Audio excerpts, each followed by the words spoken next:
আসসালামু আলাইকুম। আমি আজকে আমাদের এই সুজলা সফলা শস্য শ্যামলা আমাদের এই বাংলাদেশটাকে দেখানোর জন্য আসলাম। অনেকদিন পরে আপনাদের সাথে দেখা। কি সুন্দর পরিবেশ দেখেন, এরকম পরিবেশ আর কোথাও পাবেন না। এটা আমাদের একটা মনোরম পরিবেশ, আল্লাহর দেওয়া নিয়ামত। এটা কিন্তু ইচ্ছাকৃতভাবে হয় না, এটা আল্লাহর অশেষ অশেষ রহমতের দ্বারা হয়। এরকম দেশ কিন্তু কোথাও খুঁজে পাওয়া বড় মুশকিল। হ্যাঁ, কোথাও খুঁজে পাবেন না। দেখেন এটা ধন্যা পাতা, কি সুন্দর পরিবেশ। আল্লাহ আমাদের যে অপরন্ত নিয়ামত দান করেছেন, তা যদি আমরা কিয়ামত পর্যন্ত সেজদা দিয়ে বসে থাকি, তার উপর শেষ হবে না। কিন্তু আমরা নিমুখ হারাম, বেঈমান, আমরা মানুষ নামের কলঙ্ক, আমরা প্রকৃত মানুষ হতে পারি নাই। এই জন্য আমরা আল্লাহর শুকরিয়া জ্ঞাপন করতে পারি না। আল্লাহর শুকরিয়া জ্ঞাপন করতে যদি পারতাম, তো আল্লাহ আমাদেরকে নিয়ামত, আরও নাজ নিয়ামত, অপরন্ত নিয়ামত বাড়িয়ে দিত। তারপর আল্লাহ আমাদের প্রতি দয়াশীল, ক্ষমাশীল। হ্যাঁ, কত জিনিস, হাজার হাজার লক্ষ লক্ষ কোটি কোটি প্রকৃতির কত অংশ আমাদেরকে দিয়ে আমাদেরকে বাঁচিয়ে রাখছেন আল্লাহ পাক। আমাদের সেকেন্ডে সেকেন্ডে তার নিয়ামত শুকরিয়া আদায় করতে আমরা পারবো না। সেকেন্ডে সেকেন্ডে অসংখ্য নিয়ামতের সাথে আমরা জড়িয়ে আছি।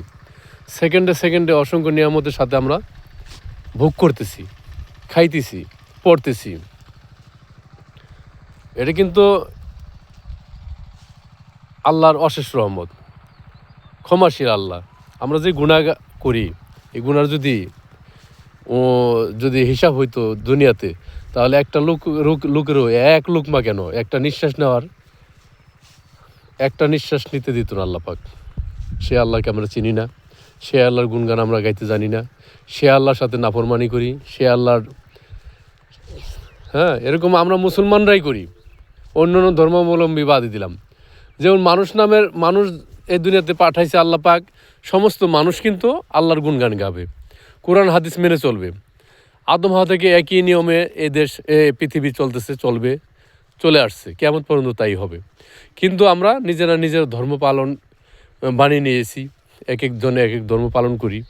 কিন্তু 1,00,000 মতান্তর 2,00,000 পয়গম্বর এই পৃথিবীতে আল্লাহ পাক পাঠিয়েছেন হেদায়েতের জন্য, তার দিন প্রতিষ্ঠার জন্য, তার দিনের পথে চলার জন্য। এটা আমাদের জন্য মঙ্গলজনক। কিন্তু আমরা কপাল পোড়া, আমরা এটা বুঝি না। আমরা দুর্ভাগ্য জাতি, আমরা মুসলমানরাই বুঝি না। মুসলমানরাই আমরা এখন মানে কাতারে কাতারে বিভক্তির মধ্যে পড়ে আছি, বহুত কাতারের মধ্যে পড়ে আছি আমরা মুসলমানরাই। তার হিন্দু ধর্ম, বৌদ্ধ, খ্রিস্টান, আরও যে অসংখ্য অসংখ্য ধর্মাবলম্বী আছে, শিখ, তারা এরকম অসংখ্য অসংখ্য উপজাতির আছে। তারা কি মনে করবে বলেন? আমরা মুসলমানরা কোরআন পাইছি, আমাদের শ্রেষ্ঠ নবী পাইছি, হাজার হাজার লক্ষ লক্ষ নবী পাইছি, আল্লাহ পাইছি। তারপরও আমরা নাফরমানি করি, শুকরিয়া জ্ঞাপন করতে পারি না, শুকরিয়া করতে পারি না। আল্লাহকে চিনি না। আর আল্লাহ আমার দেহের মধ্যে যে একটা কত বড় নিয়ামত, নাজ নিয়ামত দিয়ে দিছে, সেটাও তো আমরা চিনি না। এক একটা কিডনি, এক একটা চোখ, নাক, মুখ, ভিতরে যে লিভার ফাংশন, কত কিছু ইত্যাদি ইত্যাদি, হাত পা, চোখ, কান, নাক, মুখ, যদি হিসাব করি আমার দেহের মধ্যে যে কত কিছু দিয়ে আল্লাহ পাক আমাকে বানিয়েছেন, এটার যদি শুকরিয়া জ্ঞাপন করতাম বা করতে পারি, তাহলে তো আমি প্রকৃতপক্ষে একজন আল্লাহর ওলি হয়ে যেতে পারি। আল্লাহর ওলি তো দূরের কোথাও নাই। আল্লাহকে নিয়ে গবেষণা করার দরকার নাই। আল্লাহর যে চতুর্দিকে আসমান, জমিন, তরলতা, গাছপালা যে পড়ে রয়েছে, এগুলা নিয়ে আল্লাহ বলছে, তুমি আমার নাজ নিয়ামত, আমার সৃষ্টি জগৎ নিয়ে তুমি চিন্তা করো। আমি তোমাকে বানাইছি, আসমান জমিন বানাইছি, এই মাটি, এই পানি, এই ফসল ফলাদি, কত কিছু অগণিত, মাছ, পানি, বায়ু, সূর্য, চাঁদ, সূর্য, এই যে দেখেন সূর্য, এরকম অসংখ্য অসংখ্য লক্ষ লক্ষ নিয়ামত আমাদেরকে দিয়ে রাখছেন আল্লাহ পাক। কিন্তু সে আল্লাহকে আমরা চিনি না, সে আল্লাহ গুণগান আমরা গাই না, আমরা আল্লাহ নাফরমানি করি। যে আল্লাহ যে আমাদেরকে বাঁচিয়ে রেখেছেন, এটাই অনেক করেছেন। এরপর আবার আল্লাহ ওয়াদা দিয়েছেন যে আমার হুকুম আহকাম মেনে চলবে, তাকে আমরা জান্নাত দেব, তাকে আমি জান্নাত দেব, জান্নাতের শ্রেষ্ঠতম মাকাম জান্নাতুল ফেরদৌস, সেটা দেব, জান্নাতুল ফেরদৌস দেব। কিন্তু দুঃখের বিষয়, আমরা কপালপোড়া মানুষ সেই রবকে চিনি না, সেই ক্রিয়েটরকে চিনি না, সৃষ্টিকর্তাকে চিনি না, চিনার চেষ্টা করলাম না। হ্যাঁ, এজন্য আমাদের দুর্ভাগ্য।